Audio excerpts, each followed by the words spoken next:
assunto é com Murilo Rocha. E aí, Murilo, bom dia. Bom dia, Bruno. Bom dia, Luciana. Bom dia. Bom dia, ouvinte da Band News. Temos vários assuntos para essa quinta-feira, mas aqui nesse comentário inicial vou me deter em dois deles. O primeiro, inevitável, a condenação aí do promotor André de Pinho pelo assassinato, né, da esposa Lorenza de Pinho. Ele dopou, segundo as investigações, agora a condenação da justiça, né? Ele dopou a esposa e depois deu uma série, vamos dizer, uma superdosagem, né, de antidepressivos para a esposa e foi condenado aí a 22 anos de prisão. Agora, Bruno e Luciana e ouvinte, que causa estranheza, né? Eu estava até escutando a manchete de vocês, é que ele continua ainda como promotor, né? O Ministério Público agora tem que abrir um processo administrativo para que ele perca o cargo, né? Estranho, assim, acho que lógico, eu entendo que talvez o Ministério Público esperou todo o desenrolar, né? Porque pela lei eu acho que ele tem que esperar o trânsito em julgado, né? Até a última instância. Exatamente. Abrir processo administrativo, aquela coisa toda. Agora, se for isso mesmo, Bruno, então assim, ele vai continuar como promotor por mais uns 3, 4 anos, porque provavelmente ele vai recorrer da sentença, aí vai esbarrar no STJ, tal, se bobear ainda cai no STF, então assim, vai demorar. Foi dito que por prazo de mais ou menos 2 anos. Pois é, 2 anos aí. Veja você, né? Agora, e aí, ainda goza das prerrogativas de promotor, salário e tudo mais, mesmo? Para os filhos, né? O salário. Exato, mesmo não desempenhando a função, né? Há 2 anos, porque está preso, né? Desde o crime. Então, é um fato, mas, né? Foi um caso que chocou todo mundo aqui, as pessoas aqui em Belo Horizonte, Minas Gerais e no Brasil, pelo cargo do assassino. Cometeu esse crime, que era um promotor de justiça, né? Condição da família, uma família rica, e além do, né, há detalhes aí da investigação, né? Há uma série, parece que ele frequentava cultos, essas coisas ligadas a forças ocultas, coisas demoníacas, uma série de coisas, acreditava, ele lia livros dessas, né, de coisas, vamos dizer, ocultas aí, forças ocultas e tal, teria tido um ritual, o corpo dela estava sem sangue quando chegou no IML, uma série de informações não esclarecidas, não transparentes envolvendo esse caso. Ele teria feito uma prática para retirar o sangue do corpo dela antes da polícia chegar. Uma série ligado para a polícia só depois de 1 hora. Exatamente. Que ela já tinha morrido. 2 horas, né? 2 horas. Então, exatamente. assim, há uma série de coisas que mesmo com a condenação dele, agora fundamental essa condenação dele, importante nesse processo, uma satisfação à família da vítima, aos filhos, ao pai da vítima, que foi quem acompanhou essa briga, mas ainda assim é um caso obscuro ainda, há muitas coisas aí pouco transparentes aí na morte, né, da Lorenza, morta pelo promotor, o marido dela, o promotor André de Pinho. Como eu disse, a investigação correu em sigilo, pouquíssimas, ao contrário de outros casos, né? Vazou muito pouca coisa e tudo que vazava, nada era confirmado. Então, essas informações que o corpo chegou sem sangue ao IML, que ele frequentava uma série de cultos e lia coisas de forças ocultas, tudo isso não veio à tona de forma oficial, mas a gente, como jornalista, imprensa, enfim, tivemos acesso a alguns desses documentos e por investigações próprias também, e veio à tona também esses fatos, mas o importante foi a condenação. E agora vamos ver essa questão dele como promotor, né? Vamos ver quanto tempo que demora. Com certeza ele vai recorrer dessa pena, vai tentar diminuir, a defesa dele vai tentar diminuir essa pena de 22 anos, e tudo isso vai mantendo ele aí com essas regalias aí. E preso no batalhão dos bombeiros, né? Exatamente. Uma prisão, né? Não é uma prisão, né? Ali, tipo, uma pousada. Né? Fica tranquilo ali, né?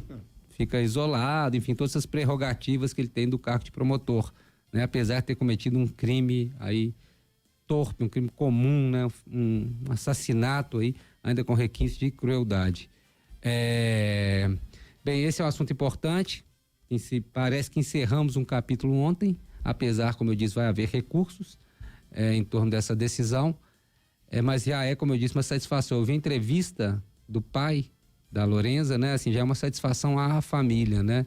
Ele já ali um pouco aliviado, claro que nada diminui a dor da perda, mas pelo menos há um senso, né, um sentimento de justiça nesse caso. Virando a página, mudando de assunto, outro assunto muito importante, a questão do Rodoanel. O governo Zema parece que já vai assinar contrato para início de obras e coisa toda agora, sexta-feira, amanhã. É uma nova etapa desse processo aí do projeto do Rodoanel. Lembrando, né, que a empresa venceu, uma empresa italiana que venceu aí essa questão da concessão do Rodoanel, uma empresa italiana que não tem, não parece, nenhuma obra ainda no Brasil. Ela que venceu essa empresa. Na sexta-feira, eu não sei se é um contrato já para início de obras, vamos dizer, depois do leilão é a primeira etapa, é o governo talvez homologando, acho que é o governo homologando o leilão e dando início aí ao cronograma. Acho que é isso que sexta-feira agora faz. Mas junto disso, uma frente parlamentar aí de deputados estaduais já foi montada para pedir aí, né, contra, não vou dizer contra o projeto do Rodoanel, mas pedindo uma série de esclarecimentos e aquela questão, inclusive, do trajeto, né, que foi uma grande polêmica.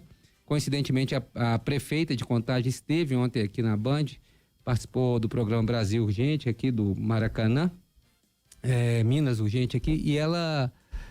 Brasil Urgente Minas, né? Agora eu acertei o nome. Brasil Urgente Minas, exatamente.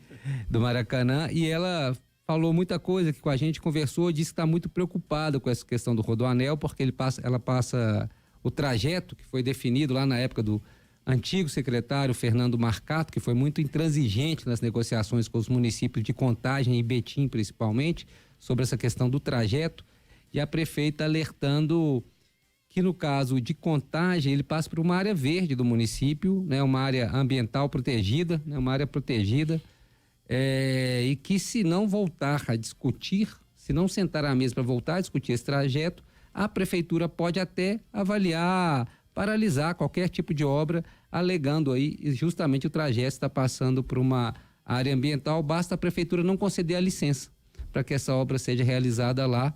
Ela falou que essa seria uma medida extrema, mas se o Estado mantiver a postura de não negociar, não sentar para negociar o trajeto, o traçado do Rodoanel, pode sim a prefeitura tomar essa medida extrema de não conceder a licença ambiental para que essa obra ocorra. E lembrando que em Betim há uma queixa ainda maior do prefeito Vitório Medioli, de representantes da cidade, porque passa praticamente dentro, vai afetar a vida da cidade, passa praticamente dentro da cidade, uma área urbana e área industrial que passa lá o Rodoanel, ou seja, perturbaria, atrapalharia muito a vida da cidade de Betim.